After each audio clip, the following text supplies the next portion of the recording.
Hey guys, welcome back. Today we are going to be working in the cut flower garden. Before we start, can I just say it is such a beautiful day. I want to bask in the sun. It's so pretty out here. It is a little bit chilly, but it's not as cold as it has been the last several days, which is really nice. Today I wanted to clear out a couple of our beds. I did come out here to try and get out some of our dahlias, and I was successful with some of the ones in the landscape, but our beds were like frozen and there was no way to get the dahlias out. And I even thought the other day, I was like, well, maybe I'll just bring out my space heater out here and just hang out with them and then see if that helps. And then I thought, just go back inside. Come back another day. So we'll just wait until the soil is a little bit more thawed and can be worked a little bit, because right now it's still pretty frozen. I did kind of dig around as much as I could around some of the dahlias and they still look really good. So I'm happy about that. I'm not worried and they'll be just fine. So these are the two beds that I want to clear out, and I do have some foxglove popping up from like 2 years ago. So I'm going to dig those up, pot them up, and then we will put those in the landscape later on the springtime. But this is where we had a lot of our zinnias, or most of our zinnias, and then we had a whole bed full of celosia. So these two beds I've left up. I've let the wildlife kind of just nibble on all of the seed heads that we left over, but for the most part I'm ready to just get them all out and cleaned up.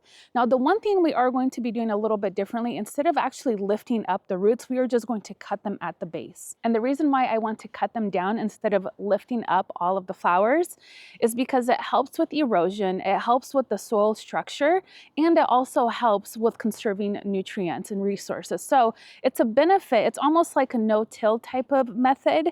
And what I did last year is I left everything in, I cut everything down, and then we came in and we just tilled our bed a tiny bit when we were adding in the compost. And I just noticed that the soil was so rich with nutrients last year. The flowers did so well. So I'm going to start practicing that for a lot of our, or with all of our raised beds really. I'm just going to cut everything down, leave the roots in, and if there's anything left when we do plant all of our new annuals this springtime, then I might just go ahead and push that aside, or I'll lift any like remnants that's left over at that point. So really what you're doing is you're feeding your soil, and you're starting out now. Instead of just adding in the compost, you're allowing these roots to decompose and add more nutrients into your soil. So really it's a win-win. Again, a lot of our dahlias are still in the ground and they're looking really good. I will come in and start lifting them up here pretty soon once we can really work the soil a little bit more. After kind of looking at it today, I do think we're pretty much there. The soil feels good to work, so I don't think I'll have too much of an issue with digging these up.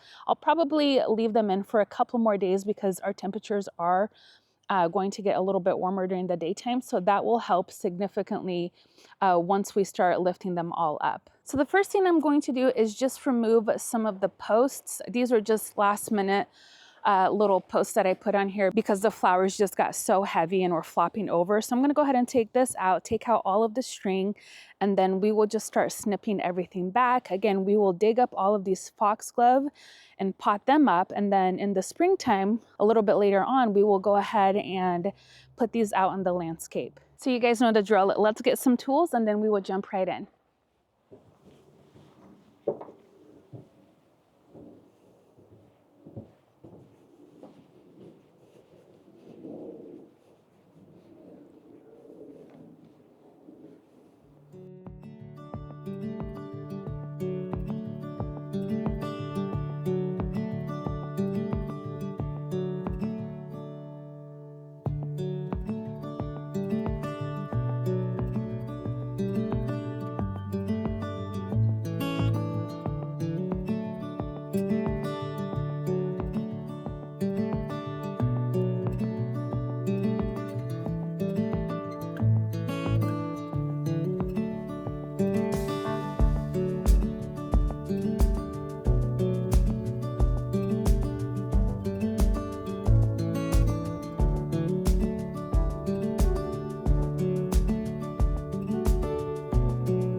right, here is where we're at.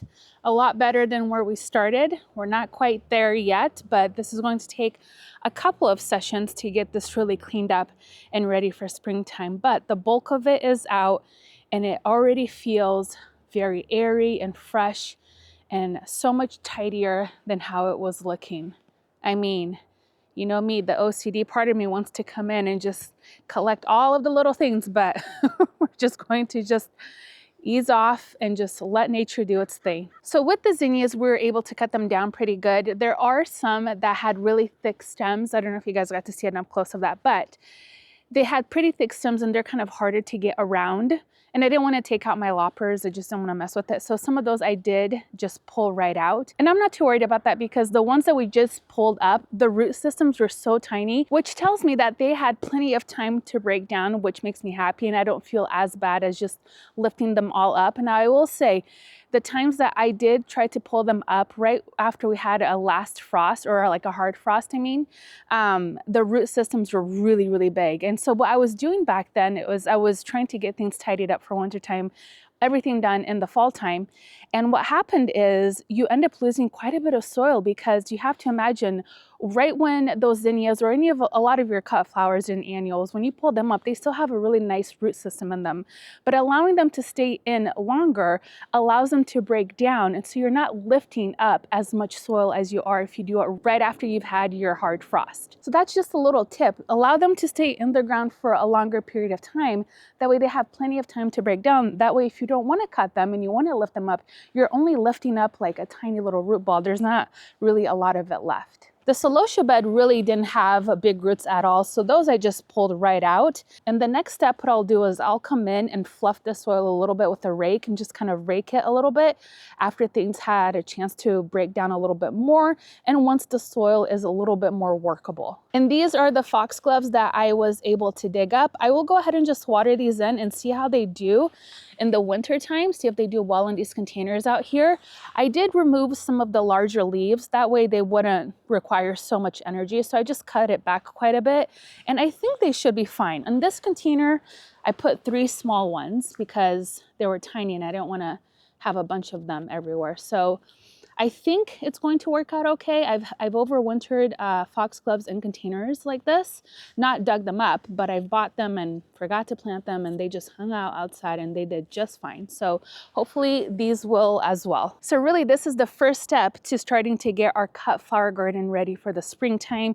I like to do it in baby steps now because I feel it's less overwhelming because you're trying to attend to your seedlings, you're trying to get your soil and your beds prepped, and it's just like a lot of back and forth. So if you can do a little bit at a time, it definitely is less overwhelming. And if you're here on my channel wanting to learn more about cut flower gardens and all of the things that I do, we are going to be doing a ton of videos in this space this year, which I am so excited about.